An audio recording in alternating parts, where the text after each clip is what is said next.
దశాబ్ద కాలంగా జలసిరితో ఉన్న భాగ్యనగరి ప్రజల గొంతు ఒక్కసారిగా ఎండిపోయింది.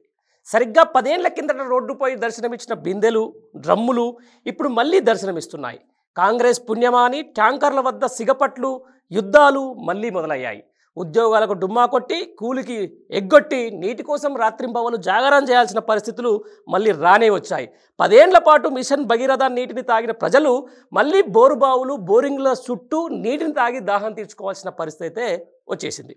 చివరకు స్నానం చేద్దామన్నా, బాత్రూమ్ పోదామన్నా నీరు సరిపోతాయో లేదో అని ఆలోచించాల్సిన దుర్భర పరిస్థితి ఇప్పుడు హైదరాబాద్లో మొదలైంది. 10 ఏళ్లుగా ఏనాడు తలెత్తని నగరవాసుల కలలో కూడా ఊహించని కరువు ఇప్పుడు ఎందుకు వచ్చింది?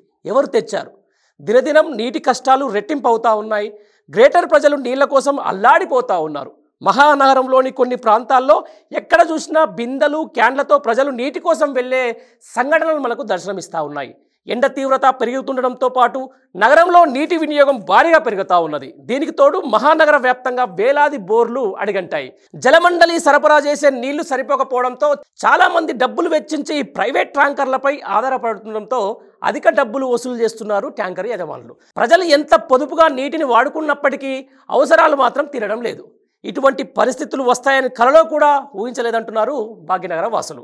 శివారు ప్రాంత ప్రజలే కాదు, అంబర్పేట, కాచిగూడ డివిజన్లోని నింబోలి అడ్డా, మౌలానా ఆజాద్ నగర్, చప్పల్ బజార్, మసీద్ లేన్, వెంకటేశ్వర నగర్, కుబ్సిగూడ, మాయనార్పట్టి తదితర బస్తీల్లో ప్రెషర్తో నల్ల నీళ్లు వస్తున్నాయని చెప్పేసి బస్తులు వాపోతున్నారు. ఇక కొండాపూర్ అయితే నీటి కొరత పీక్ చేరులో చేరుకుంది. కొన్ని అపార్ట్మెంట్లలో సరిపడ నీరు రాక బోర్లు అడిగంటిపోవడంతో రోజుకు 4 ట్యాంకర్ల అంటే దాదాపుగా 500 లీటర్ల చొప్పున నెలకు 120 ట్యాంకర్ల నీటిని కొనాల్సి వస్తుంది.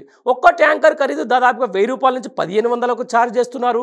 కొత్తగూడ, కొండాపూర్, మాదాపూర్, గచ్చిబౌలి ప్రాంతాల్లోని అనేక కాలనీల్లో ఇదే సమస్య నెలకొన్నది. రోజు విడిచి రోజుకు వచ్చే నీరు 3 రోజులకోసారి, అది కూడా తక్కువ ప్రెజర్తో స్వల్ప సమయంతో వదలడంతో ప్రజలు తీవ్రంగా ఇబ్బందులకు గురవుతున్నారు.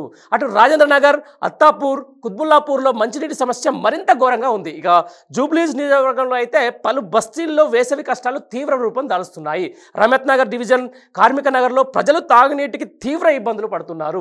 సాధారణంగా ఇక్కడ 3 రోజులకోసారి నీటి సరఫరా చేస్తుండగా వేసవి నేపథ్యంలో 3-4 రోజులకోసారి కేవలం 45 నిమిషాలు మాత్రమే నీటిని వదులుతున్నారని ప్రజలు ఆందోళన వ్యక్తం చేస్తూ ఉన్నారు. దీంతో పాటు ప్రజలు ట్యాంకర్పై, చేతి పంపులపై ఆధారపడుతూ తాగునీటికి తీవ్ర ఇబ్బందులు పడుతున్నారు. డైలీ ట్యాంకర్ బుక్ చేసుకున్నారు. 3-4 రోజుల తర్వాత వచ్చే ఆ ట్యాంకర్లు ఇరుకైన గల్లీలోకి రాలేక తాగునీటి తప్పడం లేదు. కార్మిక నగర్, హనుమాన్ టెంపుల్ గల్లీలో నీటిని అందించేందుకు వచ్చిన ట్యాంకర్లు మొత్తానికి ఇరుకు గల్లీలో వెళ్ళలేక ఆ ట్యాంకర్లు వెనుకకు వెళ్ళిపోవడంతో వారం రోజులుగా నీటి కోసం అక్కడి ప్రజలు అల్లాడుతున్న పరిస్థితి వ్యక్తం చేస్తూ ఉన్నారు.